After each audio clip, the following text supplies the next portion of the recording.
கர்த்தருடைய நாமத்துக்கு மகிமையுண்டாவதாக. இன்றைய வார்த்தை சங்கீதம் 34:10.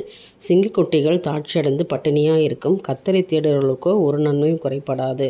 எனக்கு அருமையான தேவனுடைய பிள்ளைகளை, உங்களுக்கு நன்மைகள் ஒன்றுமே குறைபடாது. ஏனென்றால் கர்த்தரை தேடுற பிள்ளைங்கள நீங்கள் இந்த நேரம் ஆண்டவரை நோக்கி பார்க்குறீங்க. தினம் 3 வேளை தானியேலை போல் ஜெபிக்கிறீங்க. அதிகாலை எழுந்து விழித்திருந்து ஜெபிக்கிற ஒரு அனுபவம், வேத வாசிப்பு, ஜெபம், இவை எல்லாமே ஒரு பிள்ளைகிட்ட இருக்குன்னு சொன்னால் அவர்களை தேவன் ஆசீர்வதிப்பார். ஏன்னா கர்த்தரை தேடுகிறவர்களுக்கு ஒரு நன்மையும் குறைபடாது.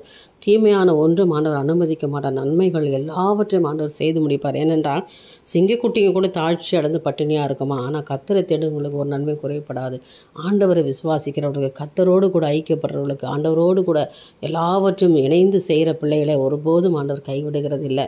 நீங்கள் எப்படிப்பட்டவர்களாக இருக்கிறீங்க? கர்த்தரை தேடுறீங்களா? ஆண்டவர் அதிகாலமே ராஜாமத்திலும் ஆண்டவரை தேடுங்க. தினந்தோறும் ஆண்டவர்கிட்ட உட்கார்ந்து உங்களோட தேவையான எல்லாவற்றையும் சொல்லுங்கள். அவர் உங்கள் ஜெபத்தை கேட்டு உங்களுக்கு பதில் கொடுக்குறவராக இருக்கார். நிச்சயமாக கர்த்தர் உங்களுக்கு செய்து முடிப்பார். எனக்கு அருமையான தேவனுடைய பிள்ளையே, நீ மனம் கலங்க வேண்டாம். கர்த்தர் உங்களோடு இருக்கிறார். எல்லாவற்றையும் செய்து முடிக்கக்கூடிய கிருபையுள்ள தேவன் உன்னோடு இருக்கிறவராகவே இருக்கிறார். அதனால் நீங்கள் கர்த்தரை தேடுங்க. உங்களுக்கு ஒரு நன்மையும் குறையப்படாது. என் தேவனுக்கே மகிமை உண்டாகட்டும்.